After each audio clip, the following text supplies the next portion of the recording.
Welcome back to our channel. In this video, we will guide you on how to stop showing newly downloaded media from a WhatsApp group. If you're tired of your phone's gallery getting cluttered with unwanted media, this full guide is for you. Let's get started. Step 1. Open WhatsApp on your Android device. Look for the green icon with a white phone inside. Step 2. Tap the group from which you want to stop showing newly downloaded media. Choose the group that you want to modify. Step 3. Tap the three dots at the top right of the page. This will open the options menu for the group. Step 4. Select group info from the menu. You will be directed to the group settings. Step 5. Tap media visibility. This option controls whether newly downloaded media will be shown in your gallery. Step 6.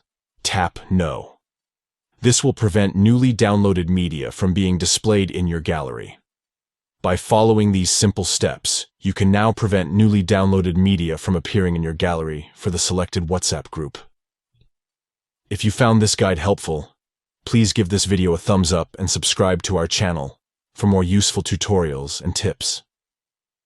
Thank you for watching.